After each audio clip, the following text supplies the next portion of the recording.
1780, Luigi Galvani, professeur d'anatomie à l'université de Bologne, s'intéresse à l'action de l'électricité sur les nerfs. Dans son laboratoire, il expérimente sur divers animaux. J'ai disséqué et préparé une grenouille. Lorsque l'un de mes aides toucha légèrement avec la pointe de son scalpel, les nerfs cruraux de cette grenouille, on vit tous les muscles de ses membres se contracter violemment. Un autre des assistants eut l'impression que ces contractions se produisaient au moment où une étincelle jaillissait de la machine. Était-ce une simple coïncidence ? Je fus alors pris d'un incroyable désir de refaire l'expérience. Galvani, avec sa femme Lucia et son neveu, multiplie les expériences et tire cette conclusion étonnante. Une étincelle électrique a le pouvoir d'exciter à distance une contraction musculaire, pourvu qu'un fil métallique suffisamment long soit en contact avec le nerf. Réussirons-nous à observer le phénomène découvert par Galvani ? Prenons une grenouille morte depuis peu de temps. Une incision permet de dégager les masses musculaires de la cuisse. On distingue l'artère. Un cordon blanchâtre apparaît à sa droite. C'est le nerf crural, qu'on isole à l'aide d'une tige de verre.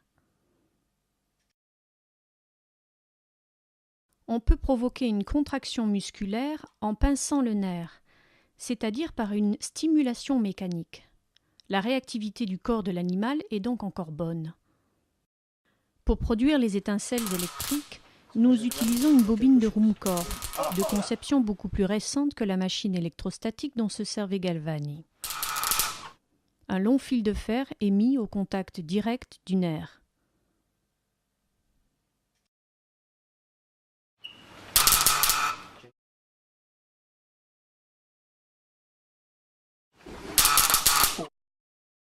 Le succès de l'expérience est immédiat. À chaque étincelle se produit une vive contraction de la cuisse. Les éclairs d'un orage pourraient-ils produire le même effet que les étincelles des machines électriques ? Pour le savoir, Galvani transporte ses grenouilles sur la terrasse de sa maison. Chaque fois qu'un éclair jaillissait, les muscles subissaient au même moment de nombreuses et violentes contractions. Mais au cours de ses expériences, il constate une chose surprenante.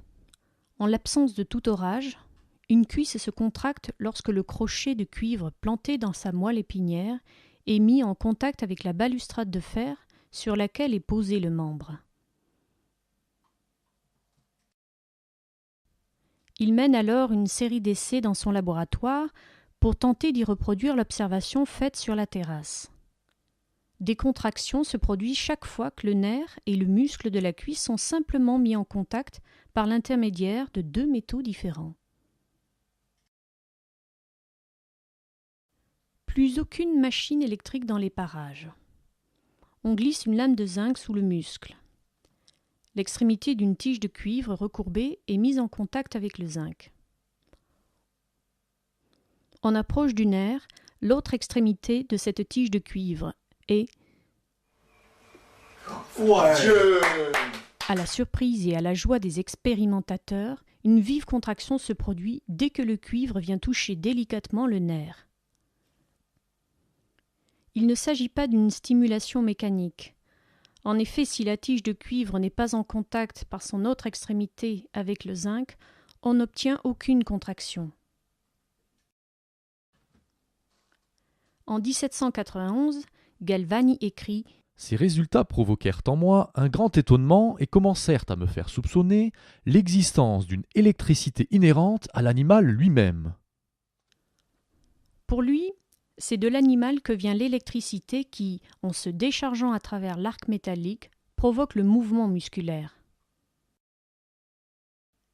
Mais le physicien Alessandro Volta, de l'université de Pavie, ne tarde pas à contester l'interprétation de Galvani. Pour lui, c'est le contact entre les deux métaux, cuivre et zinc, qui met en mouvement de l'électricité. L'animal ne fait que réagir à cette électricité d'origine métallique.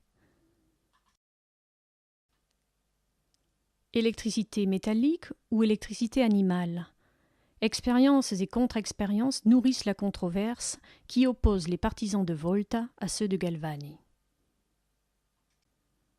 Le résultat inattendu de cette controverse, qui dura une dizaine d'années, fut l'invention par Alessandro Volta de sa pile, un empilement de rondelles de cuivre et de zinc, alternées et séparées par des rondelles de carton imprégnées d'eau salée. Cet empilement, initialement destiné à éliminer l'électricité animale du champ de la science, va devenir une source d'électricité d'un type tout nouveau. Il suscite immédiatement l'enthousiasme des savants et du premier consul Bonaparte. Pour le physicien français Arago, cet assemblage bizarre, cette pile, est le plus merveilleux instrument que les hommes aient jamais inventé.